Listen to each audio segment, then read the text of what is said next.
La presidenta de la República agradeció esta mañana al expresidente López Obrador la carta enviada para respaldarla en medio de tensiones con Estados Unidos. El mensaje de López Obrador generó todo tipo de interpretaciones.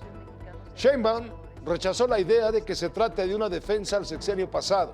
Afirmó que tal lectura tiene un componente misógino. Con uno, Julio Sánchez informa. Es buenísimo este debate. La presidenta Claudia Sheinbaum reaccionó a la carta del exmandatario López Obrador. Agradeció la publicación y consideró que es misógino decir que la defendió en medio de la tensión con el gobierno de Estados Unidos. Tiene que ver con lo que escribe el presidente López Obrador. Y además le agradezco enormemente, de verdad, el apoyo. Y lo que dice de mí es la verdad. ¿Qué quisieran los adversarios? No, pues que nos separáramos. Admitió que la reaparición pública de López Obrador generó dudas. ¿Se puede interpretar esto como que entonces él cree que está en riesgo la soberanía? Pues él hace una carta con un posicionamiento en un momento especial de México. Sheinbaum insistió en que hay una amenaza a la soberanía nacional desde el extranjero. Hay que confiar en las instituciones mexicanas, porque en el momento en que quien decida por México son las instituciones extranjeras, es muy peligroso para la soberanía nacional, muy peligroso. Coincidió con el exmandatario en que no es una ofensiva de Trump, pero sí de sectores de ultraderecha en Estados Unidos. Atribuye el sorprendente cambio a sus falsos amigos y consejeros internos. Esa es la interpretación del presidente López Obrador. Y dice, por el bien de todos, que regrese el otro Trump. Estamos viviendo tiempos de definiciones. Sheinbaum también resaltó los comentarios del secretario de Seguridad Interna de Estados Unidos. Dice, ellos creen en la soberanía y hay que respetarlos. Dice, después de haber venido a México, han hecho muchísimas cosas. Está muy buena la colaboración. Con uno, Julio Sánchez. En Morena también salieron en defensa de la cuarta reaparición pública del expresidente Andrés Manuel López Obrador. Los vicecoordinadores legislativos Alfonso Ramírez Cuellar e Higinio Martínez aseguraron que López Obrador está en todo su derecho de opinar sobre la situación que vive el país. Todos los expresidentes merecen respeto, tienen libertad absoluta para expresar sus ideas, para compartir sus puntos de vista. Y la carta del licenciado López Obrador es muy oportuna, un respaldo total y absoluto a nuestra Presidenta de la República. Una voz como la de Andrés Manuel, como expresidente de este país, como líder de un movimiento que aunque hoy está en retiro, siempre puede y debe ser escuchado. Yo creo que es un momento importante. México, el país, está sometido a una investida por actores externos y por actores internos. Y hay muchas voces que nos oponemos a eso. Una voz más, que no es más, la voz del expresidente Andrés Manuel, que hoy se pronuncia.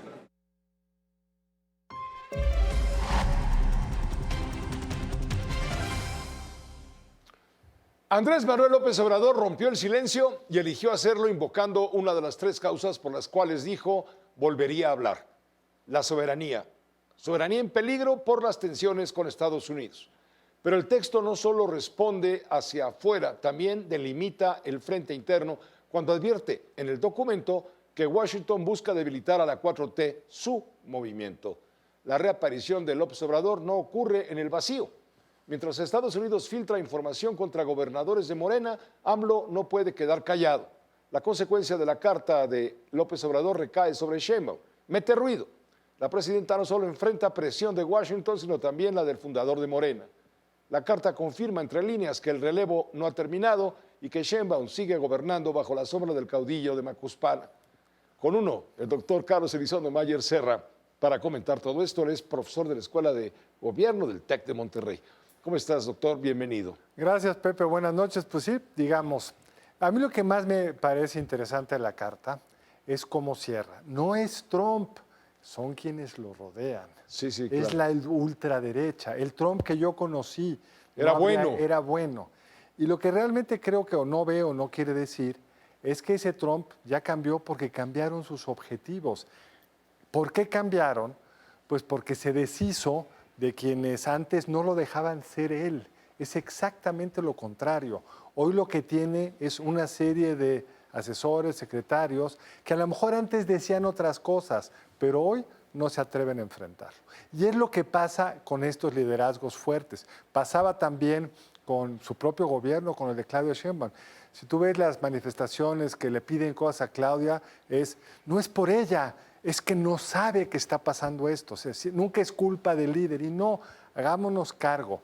Esta estrategia de maximizar el poder de los Estados Unidos desde Irán hasta Tierra del Fuego es del presidente Donald Trump. Y hagámonos cargo de una segunda cosa, Pepe. Yo, por supuesto, no quiero que las cosas se resuelvan en el exterior, pero ¿por qué no se resolvieron en México?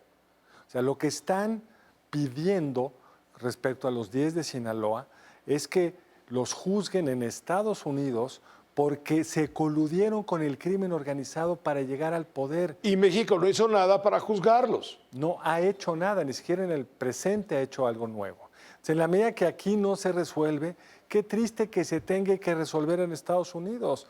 A mí me encantaría que la justicia en México hubiera operado con toda la información que se tiene. Sí, pero ya hacer juicios dogmáticos, que es la ultraderecha la que quiere atentar contra la estabilidad de la Cuarta Transformación, segundo piso.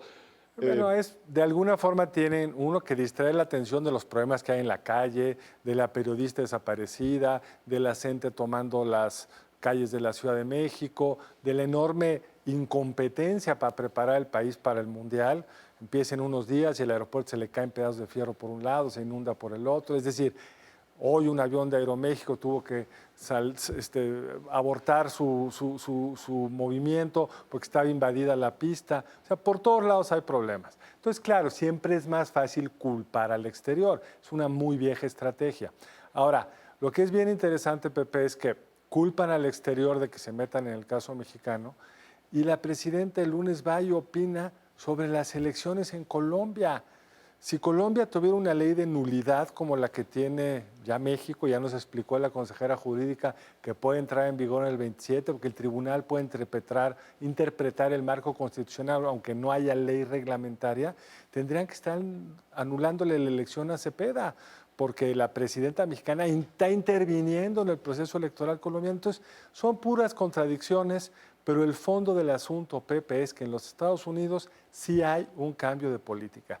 Y el cambio de política lo podemos sintetizar en la definición del crimen organizado vuelto narcoterrorismo, vuelto una amenaza a la seguridad nacional. Y si tú crees eso, por supuesto te preocupa y mucho que en tus vecinos haya políticos que se han coludido con el crimen organizado. Y de eso se trata lo de los 10 de Sinaloa, y de eso seguramente se va a tratar lo de Tamaulipas, el gobernador que presuntamente tiene problemas, Américo Villarreal, el gobernador en Sonora, que no olvidemos, es el presidente del Consejo Nacional de Morena, y de los que se juntan esta semana, Pepe. Pero él está tan limpio que suda agua bendita.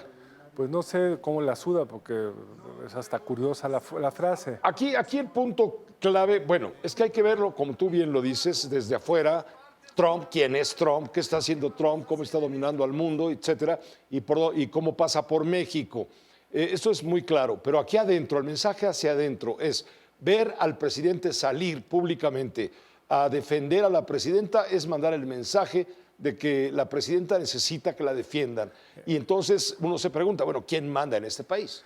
Yo no voy a preguntarme eso porque no quiero ser misógino, pero sí creo que hay que tener claro que aparece al mismo momento que Andy, el hijo, que carga el nombre, que deja la Secretaría General de Morena porque no pudo hacerla, digamos, se mueve a buscar la candidatura de una diputación en la tierra de su papá y aparece en una foto con su papá. Entonces, por supuesto, tiene que ver con un reposicionamiento del presidente López Obrador. Bueno, voy a ser más preciso, el expresidente, porque ya me contaminó la presidenta Sheinbaum, que habló del presidente López Obrador. Si tú recuerdas cómo nos hemos siempre referido a los expresidentes como expresidente, tú no vas a encontrar a un discurso de... Pero la presidenta dijo Por presidente. eso lo dijo, eso es muy Sí, revela. muy revelador. El expresidente López Obrador hablaba del expresidente Calderón, o de Calderón, ni siquiera le daba el título. Entonces yo creo que aquí estamos frente a un movimiento que sí tiene dos cabezas irremediablemente. Está la cabeza del fundador y está la cabeza de la presidenta. Y la presidenta puede sentirse cómoda con esto, yo no lo sé, a lo mejor, pero ella nos dice que la verdad está muy contenta. Vamos a creerle. Pero lo que sí genera es, pues, que en las bases ven que hay dos cabezas y se organiza de otra forma el poder. Hay una tensión inherente. Hoy Salvador Camarena tiene un gran artículo en El Financiero donde dice, narra en un tuit que manda después de su artículo, narra cuando Díaz Ordaz dice, sale con un bastón y le preguntan a los reporteros, ¿qué tiene? ¿Usted está mal? Entonces, en el contexto del primer año de gobierno de López Portillo, cuando Echeverría estaba pues, muy presente, el expresidente Echeverría, y le preguntan, ¿está usted mal? Sí, estoy mal de los ojos. ¿Y por qué? Pues porque veo dos presidentes. Y poco tiempo después... Mañoso. Mañosísimo. Y poco tiempo después mandan a Echeverría de embajador de México en Australia y las Islas Fiji. ¿Y por qué no había más lejos? No había más lejos. En la Antártida no tenemos embajada. Gracias, Carlos, como siempre, A es ti, un gustazo. Pepe. Que te vaya Gracias. muy bien. El doctor Carlos Elizondo Mayer Serra, él es maestro, profesor de la Escuela de Gobierno del TEC de Monterrey. Y seguimos sobre lo mismo. El diario Los Angeles Times publicó un nuevo reportaje sobre los más recientes objetivos de Washington en México. El reportaje viene acompañado por una imagen que no pasa desapercibida. El expresidente Andrés Manuel López Obrador y el gobernador de Sonora, Alfonso Durazo. La publicación retoma la polémica desatada ayer por ese mismo medio, el Los Angeles Times, tras revelar la presunta revocación de visas a los gobernadores de Sonora y Tamaulipas, Alfonso Durazo y Américo Villarreal. Ambos han sido mencionados en señalamientos sobre presuntos vínculos con redes del crimen organizado. La imagen es particularmente significativa porque aparece en primera plana. Aparece López Obrador, fundador y principal referente de la Cuarta Transformación. Alemania ofreció apoyo a México en el combate al narcotráfico. Durante una visita a nuestro país, el ministro de Relaciones Exteriores alemán señaló que su gobierno está dispuesto a colaborar incluso con equipamiento y tecnología especializada. En la Cancillería, el funcionario europeo y el secretario de Relaciones Exteriores, Roberto Velasco, firmaron un acuerdo orientado a fortalecer los intercambios comerciales entre ambos países. Tanto para México como para Alemania, la lucha contra el crimen organizado y los cárteles de las drogas son objetivos muy importantes. También son una amenaza para nosotros en Europa. Por eso hemos conversado sobre cómo colaborar de forma más eficaz. Alemania tiene una industria armamentística muy bien posicionada y existen oportunidades aún más estrechamente con México. De la cooperación en materia de seguridad sobre la que conversamos el día de hoy, decirte que coincidimos tanto México como Alemania en que el respeto a la soberanía es un elemento clave de la cooperación y sobre esa base creemos que hay un enorme espacio para profundizar nuestro diálogo en esta materia. Un juez federal negó el amparo al capitán de navío Humberto Enrique López Arellano, señalado por su presunta participación en una red de huachicol fiscal vinculada a mandos de la Secretaría de Marina. Con esta resolución, López Arellano permanecerá en el Penal Federal del Altiplano. Enfrenta un proceso por delincuencia organizada y delitos en materia de hidrocarburos. La Fiscalía General de la República lo acusa de simular inspecciones a buques cargados con combustible en aduanas marítimas y de obtener más de 13 millones de pesos entre los años 2020 y 2024.